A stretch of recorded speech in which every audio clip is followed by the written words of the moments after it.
بسم اللہ الرحمن الرحیم۔ السلام علیکم ورحمۃ اللہ وبرکاتہ۔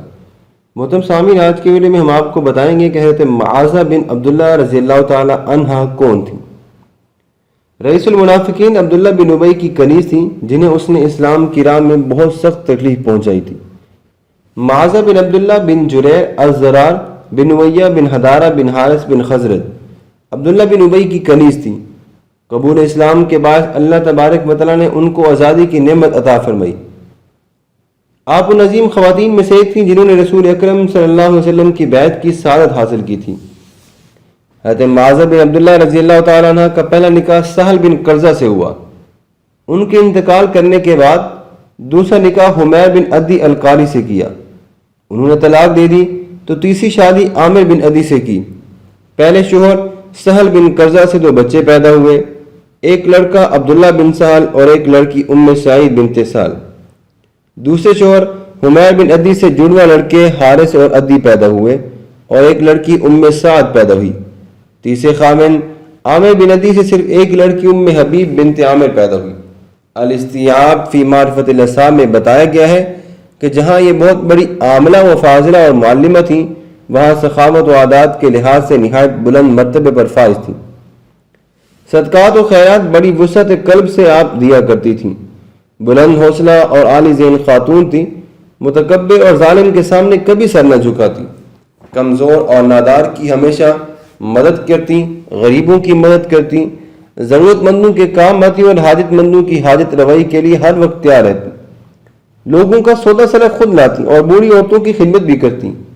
زبان میں بڑا اثر اور زور تھا۔ ایک عرصے تک مشہور منافق عبداللہ بن ابی بن سلول کی کنیز رہیں، لیکن ضمیر زندہ تھا، جذبات تیز تھے، ذہن آزاد تھا اور فکر میں روانی تھی۔ نہ خود کسی پر ظلم کرتی اور نہ کسی پر ظلم ہوتا دیکھ کر برداشت کر سکتی۔ اسلام کی بہت بڑی خادمہ تھی اور حالات کی رفتار کو خوب سمجھتی تھی۔ محنت مزدوری سے جی نہ چراتی۔ اسلام کی آواز جب کانوں میں پہنچی تو مسلمان ہو گئی۔ عبداللہ بن ابی ان کے اسلام کا شدید مخالف تھا، اس لیے انہیں وہ سخت اذیتیں پہنچاتا۔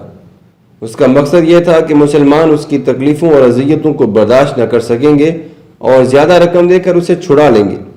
لیکن معاذہ بن عبداللہ رضی اللہ تعالی عنہ کے دل میں اسلام کی محبت اس درجہ راسخ ہو چکی تھی اور حب رسول صلی اللہ علیہ وسلم ان کے اندر اس قدر گھرچ کر چکی تھی کہ انہیں کسی تکلیف کی کوئی پرواہ نہ ہوتی، اور وہ برابر اپنے اسلام کا اعلان کرتی رہیں اور احکام شریعت پر پابندی سے عمل پیرا رہتی۔ ایک مرتبہ عبداللہ بن ابی کی طرف سے تکلیفوں میں اضافہ ہوا تو اس نے بلند مرتبت خاتون سے کہا، میں اگرچہ غلاموں اور کنیزوں کے گروہ سے تعلق رکھتی ہوں، لیکن میرا ضمیر آزاد ہے اور میرے فکر و عمل کی دنیا وسیع ہے۔ میں بتا دینا چاہتی ہوں کہ میں اسلام کی نعمت سے مالا مال ہو چکی ہوں۔ اسلام کے خلاف تمہاری کوئی بات ماننے کو تیار نہیں۔ میں سچے دل سے نبی اکرم صلی اللہ علیہ وسلم پر ایمان لا چکی ہوں۔ اب کوئی تکلیف اور کوئی حرص مجھے رسول اکرم صلی اللہ علیہ وسلم کے دامن سے الگ نہیں کر سکتی۔ مجھے یقین ہے کہ دین دنیا کی کامیابی کا ضامن صرف اسلام ہے اور نبی کریم صلی اللہ علیہ وآلہ وسلم سے قلبی وابستگی تمام بیماریوں کا واحد علاج۔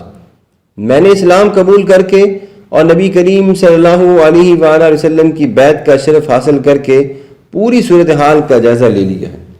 اسلام میں غلام اور آزاد کی کوئی تمیز نہیں، وہاں چھوٹے اور بڑے میں کوئی فرق نہیں، آقا اور مالک کو کوئی فوقیت حاصل نہیں، امیر اور غریب میں کوئی امتیاز نہیں۔ میں اسلام کے معاملے میں تمہیں کوئی اہمیت دینے کو تیار نہیں۔ جاؤ، جو تمہارا جی کرتا ہے وہ کر لو، میں اب کسی صورت میں اسلام نہیں چھوڑ سکتی۔ وہ حضرت معاذہ کو کنیز کی حیثیت سے بدکاری پر مجبور کرتا تھا۔ اس پر سورہ نور کی آیت مبارکہ نازل ہوئی، لا تکرہوا فتیاتکم علی البغاء۔ اس کے بعد ان کو آزادی حاصل ہو گئی اور انہوں نے اسلام کی تبلیغ و اشاعت کے لیے اپنے آپ کو وقف کر دیا۔ تاریخ وفات کا تو پتہ نہیں چل سکا، لیکن یہ بہادر خاتون تھی کہ ہمیشہ اپنے دین اسلام پر ہمیشہ قائم رہی۔